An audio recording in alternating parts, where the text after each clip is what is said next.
even before Ruon came in, there was fog. We obviously know about Yorkshire fog, the grass, but foggage was a term that came from South Wales originally, where they wouldn't make hay. They'd leave the whole year's grass growth until the winter, and it was deemed that an acre of fog is better than an acre of the best hay in terms of feeding cattle. And obviously all those seeds dropping into the ground, providing more grass seeds, thickening up the sward, wildflower seeds as well, and the impact of that. I know, I forgot the chap's name from Fordhall Farm, Stuart, who's done this a lot. Do you remember that? Arthur Hollins. Arthur Hollins from Fordhall Farm has done a lot of this in terms of putting a third of the farm up for foggage, and he's wintering his stock on that. So there are other options because they've got carrying capacity of the soil and everything. You can carry them outside without damaging the sward. And actually having a little bit of fog in the sward in the spring keeps it warmer, starts the spring growth a little bit earlier, so it means we can get out of our winter pastures a bit earlier perhaps.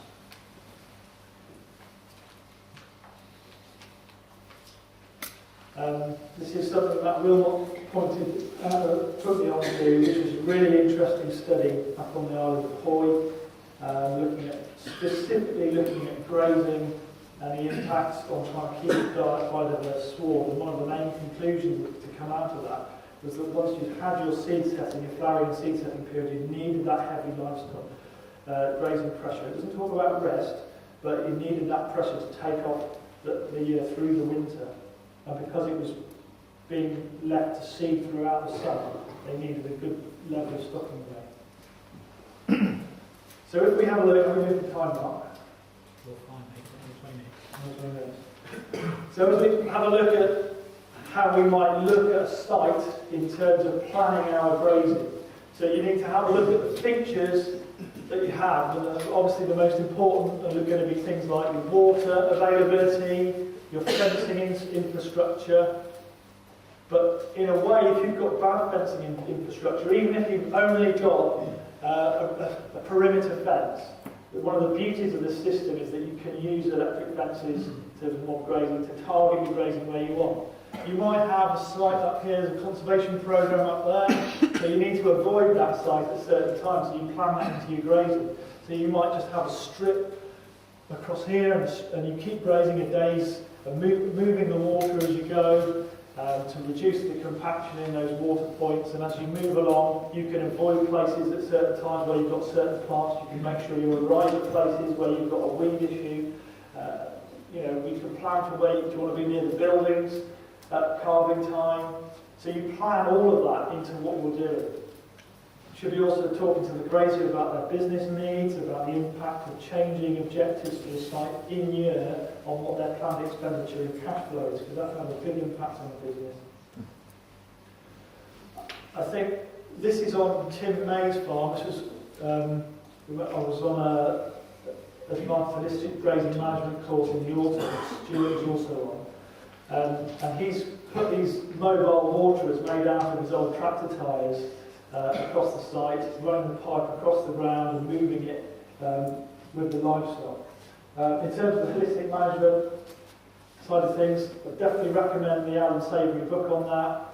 If you're managing pastures, I just think you need to read that book to take it all in. We all know we've got to work with the community, we've got to work with the public, we've got to work with the graziers when we're putting our grazing plans in, but that just provides that can get quite busy and hard to make decisions with all those uncontrollable factors, but that provides a really good decision-making structure that you can actually look at your priorities for the site and get grazing managed that way. So, just with a perimeter fence and some simple single line electric fence, you've got quick connectors here on the water lines, and a mobile tub, water trough, and you can just graze strips as you go along. You can have a corridor back to water, you can see at the far end if you want to, sacrifice an area. To be honest, we already sacrifice sites, even on trickle size, whether it's with a corral or a water source, so you can make that impact in the same place. But if you've got the system grazing with mobile water, you don't really need to sacrifice that.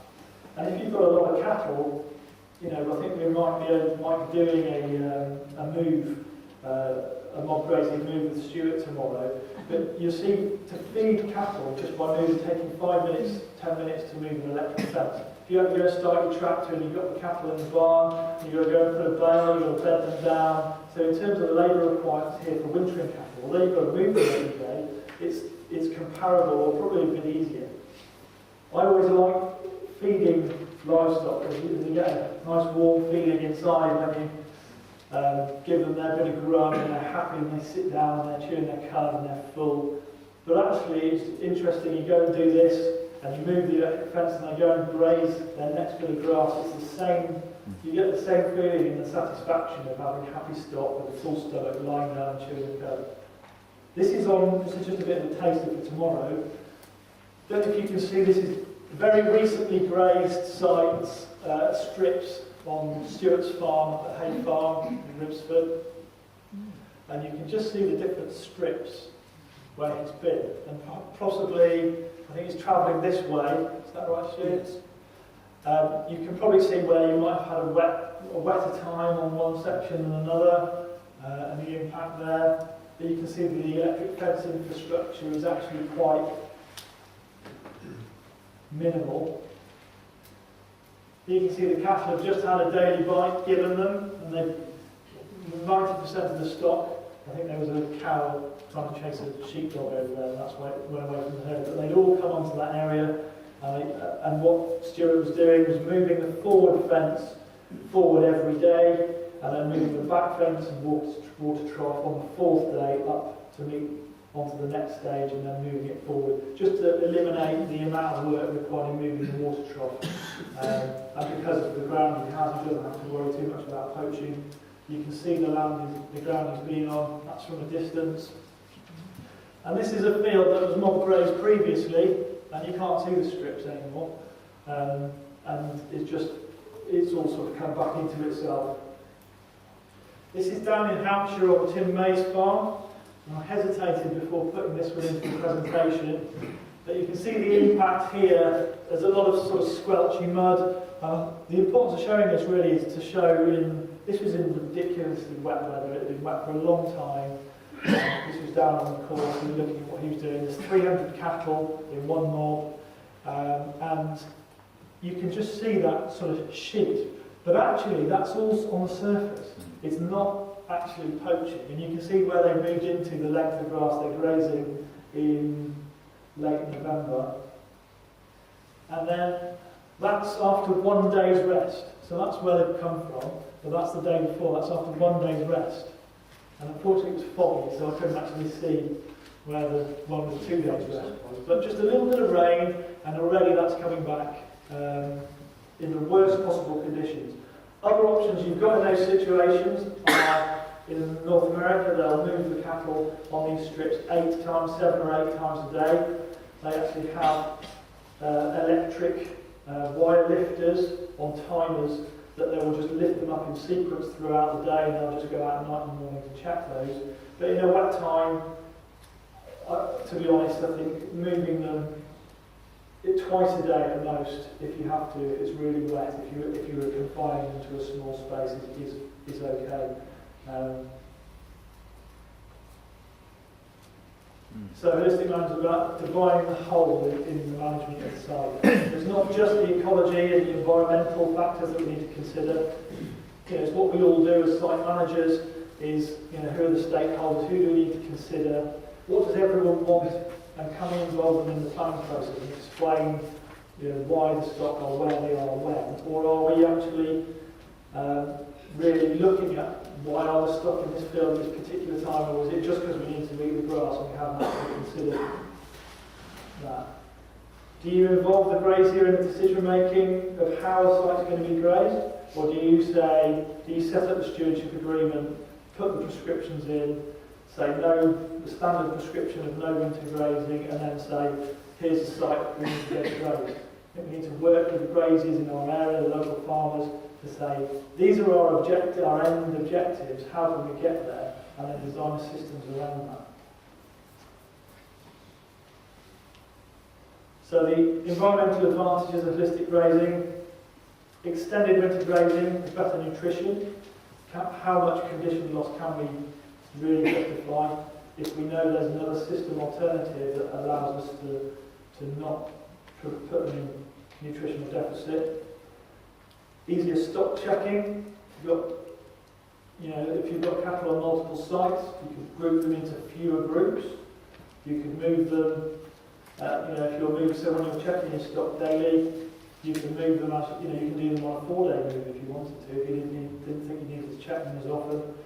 And that movement gives them the fresh food. It also gives you the opportunity to check the stock in big groups. And maybe then once one site's grazed in the dormant season, you can move on to the next one. Proper rest periods allow for the plant recovery, important for the falls.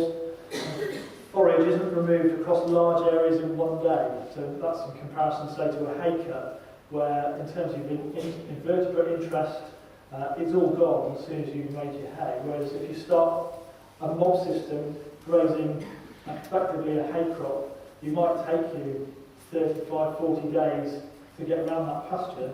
By the end of that time, the first pasture you grazed has got 35, 40 days of rest, and you might have some flowering knapweed, some oxeye daisy flowering, providing more invertebrate interest. Those stalks on the plants are also then going to be providing overwintering opportunities for invertebrates as well. And also, if you're stockpiling forage over winter, you've got those seed heads over winter. Another research report Matt Wilmot from Watcher team sent over to me was some research done on overwintering ryegrass seed heads right into late winter for the gramineous small bird species. Obviously, they didn't evolve necessarily onto commercial cereal crops. So the fact that these grass seeds are available because we've stockpiled them through the late autumn into the winter means that we've got that resource for them. I think also we've got the opportunity, even if we don't do any trampling, because I know that's an issue for some people, but even if we don't do any trampling and we graze it off pretty clean, you'll still get increased productivity from the grasses because of the rest periods. The regrowth will be quicker and you'll be able to go back on there. That means you can have more stock on site, which means that and if they're taking the whole bite at once, actually the nutritional take could be enough to finish animals a bit sooner. Obviously you're going to keep finishing them with age on some of these kinds of pastures, but there's opportunity there to increase productivity from wildflower grasslands. And I think that's a good thing when we might be entering an environment where there's less funding available for the management of these sites in the future. So reduced tracking, reduced compaction, talk about the orchids at Ashmore Common. I probably shouldn't have written in the name of the site. But it was my fault, so that's okay. And weeds can be controlled through trampling, through getting there at the right time. They don't like trampling. And if you get your soil biology right and you get a fungal environment rather than a compacted anaerobic bacterial environment, your weed species are going to suffer. And often, if we look at compacting or the soil health where we have the weed problem and solve that, it's going to help us a lot more. Even if you still have to do selective herbicide and weed wiping, it's going to be a lot more effective if that weed plant is struggling because it wants a bacterial environment and the soil is now a fungal environment. Another thing is sweetening weeds. I've heard of, certainly working on docks, is spraying molasses onto the dock plants before they go into that next day's ration, so that the cattle go straight in, whether they eat them or trample them or nose around them. If you're going to go in spot treatment, you might as well spray them with molasses instead and not put a chemical in the ground. Doesn't work with creeping thistle, I think the hayfield aftermath, like the ruin system, like the foggage system, could be saved for winter grazing to extend the viable grazing season and reduce the amount of winter stocking time. Maybe by the time you get to the end of January, February, the pastures have been wet and cold for a long time. Maybe that is the time to take them off. But if you can keep them on there until then, the cost to the grazer is much reduced. And if it's not damaging the pasture and you've managed to give them a rest period on the grass for the plant species in the site, then surely everyone's a winner. The potential for wider countryside evidence we talked about, looking at the grass species and the seed heads available over winter, I think is huge. I think in terms of the invertebrates and the pollinators on Bob's farm, and I think in terms of improving soil health, I mentioned a little bit before about bringing in these ground nesting birds onto the farms, but if you don't have the soil health, where you've got the invertebrates in the soil, you've got the beneficial and the negative nematodes, protozoa, bacteria, fungi, everything that eats those, and the small animals and the inverts that eat those, and the small birds. So it's all part of that ecosystem within and just above the soil. But if we don't have that right, then we're perhaps not doing the right thing in attracting these birds onto the site. But I think these kinds of systems, particularly if you're replacing a ryegrass white clover lays in intensive grassland systems, have huge potential to improve the wider countryside, and it's profitable. It's low cost, reasonably high output. You haven't got the fertiliser bills, so you're not subject to the fluctuations in the world market, largely caused by our exchange rate. So the main thing to take away, if there's one thing to take away, is about the focus on rest periods, particularly for wildflowers and the grasslands. I think it's really important. Potentially, if you've got sites where it's difficult access and hard to take a hay crop, I really don't see. I think that mob grazing is the best way to take that hay crop. I think it's better than stocking that over a longer period of time, so you eventually graze it off by whatever time in the early to late winter. Continuous grazing is nearly always suboptimal, but in the SSI management guidance for Natural England, it states that what you need to have is the best outcome for a site, not the perfect outcome, because the perfect outcome often doesn't exist. So continuous grazing might be the least worst option, but if you're in that position, I think you should be looking at how you can move to a better position than that in terms of management of the site.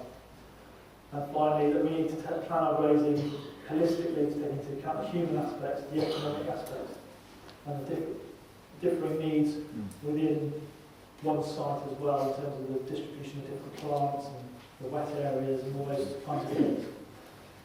Finally, I'd say that the big thing that we have lacking, particularly in this country, there's a lot of work going on in North America, Australia, Africa, elsewhere, but is evidence of what I'm talking about today. And I think that's where I hope we can get. I think there are moves afoot in various organisations for research going on in this country. We now have some very large farms doing very large trials, but most of those trials are going to be based on commercial herd-rich lays. And who's willing to put the SSI up as a guinea pig to manage in this way to see the impact?